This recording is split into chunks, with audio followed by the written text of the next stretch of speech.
Once again, Daniel Ricciardo has failed to deliver, but this time it wasn't all his fault. So what drama happened at the Hungarian Grand Prix that had his fans in disbelief? And has it been confirmed that he's being axed from McLaren? Plus, how did Fernando Alonso blindside Alpine and send 3 teams scrambling? Stay tuned because all of that plus more driver market news is coming right up. Once again this season, Daniel Ricciardo finished outside of the points. He put in a decent effort to qualify in P9, which was more than half a second behind his teammate, but still a position where he could grab some much-needed points. And everything went to plan from the get-go. He overtook Fernando Alonso and Esteban Ocon early in the race before passing them again after his first pit stop. He was pumped up after the move and sounded motivated over the radio. But then on lap 48, while battling Lance Stroll, the two collided, and Ricciardo earned himself a 5-second penalty for a sloppy move. He was then called into the pits, and things didn't get any better. The hard tires he was fitted with turned out to be the wrong choice, and all he could do was watch drivers overtake him with ease.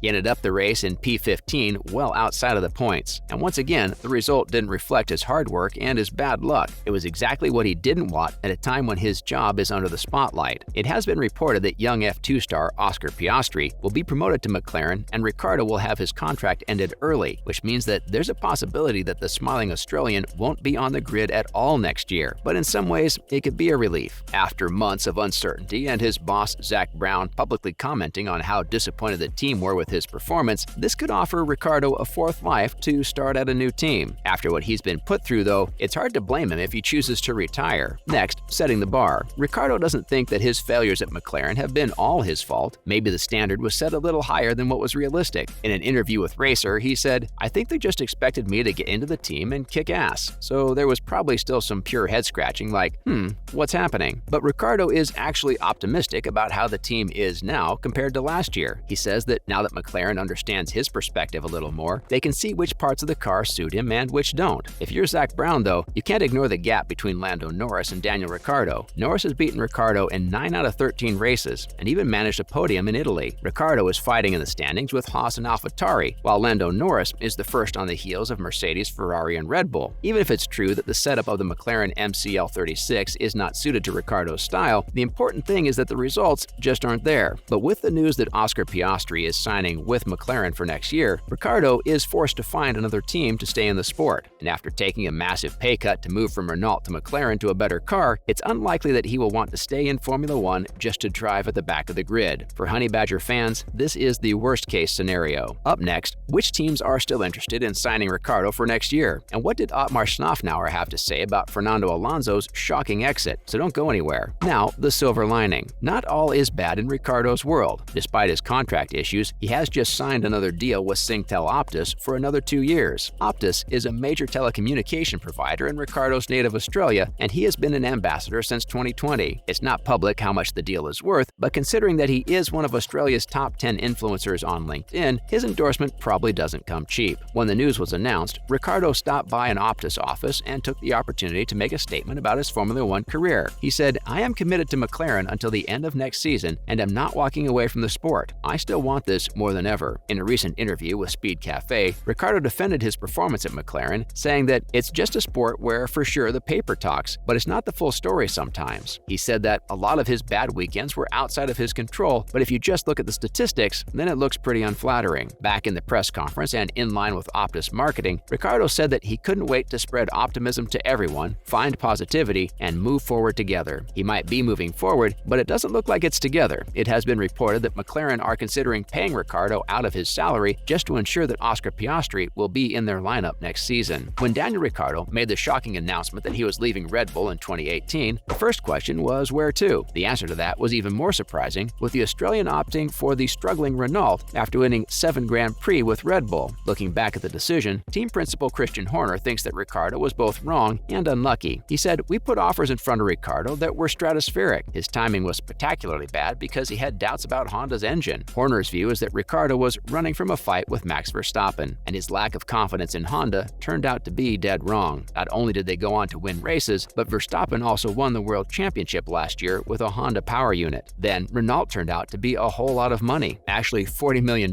worth of money. But even after some promising results, and even 2 podiums in 2020, Ricciardo felt the need to leave for bigger and better things at McLaren. Now that it hasn't worked out, where to next? ESPN have reported that 4 different teams have approached Ricciardo for his services, but but it's not public which ones. But with the driver's market closing up, it looks like there might be a driver switch where he could land at Alpine. The team's principal, Ottmar Schnafnauer, hasn't ruled out that possibility and referred to Ricciardo as a good recommendation. But understandably, Ottmar doesn't want to make any rash decisions. He's been blindsided both by Fernando Alonso and Oscar Piastri's decisions, and there's only so much disappointment a man can take. What set all the driver market chaos into motion was Fernando Alonso's decision to leave Alpine for Aston Martin to replace Sebastian Vettel. Ottmar Schnafnauer was caught flat-footed because Alpine were apparently still in negotiations with the two-time world champion, and now he has suggested that all he's interested in is the money. In his 2 seasons with Alpine, Fernando Alonso has scored more than 120 points and even finished on the podium last year. He finished above his teammate Esteban Ocon last year and has been a good mentor for the young Frenchman. Despite their success, Ottmar has claimed that they did offer him a contract renewal, but limited the time because of his age. Talking about Alonso, he said, "For everyone in life, there comes a time when age affects your psychological abilities, your eyes, your brain, your muscles, your nervous system. They decline. It happens to all of us. But for anyone watching Formula One this season, that doesn't seem to add up. He's given all the top drivers a run for their money and sits in 10th place in the standings, 17 points behind Ocon." But Ottmar also said that when Alpine offered him a contract, it wasn't enough money. Speaking El Confidencial, he said, "I've heard rumors that McLaren made him a very high offer. I don't know if it was a decisive factor. Ask him." Alonso has earned himself a reputation over the years for being hard-headed and ruthless both on and off the track. He famously met McLaren Ross Dennis in secret to sign a contract to leave Renault. So if Ottmar is surprised by Alonso, maybe he doesn't know him well enough. Who do you think has been the big loser in the driver market reshuffle? And can Daniel Ricciardo keep a seat in Formula One for the next year? Let us know in the comments below. Thanks for watching, and we'll see you again in the next one.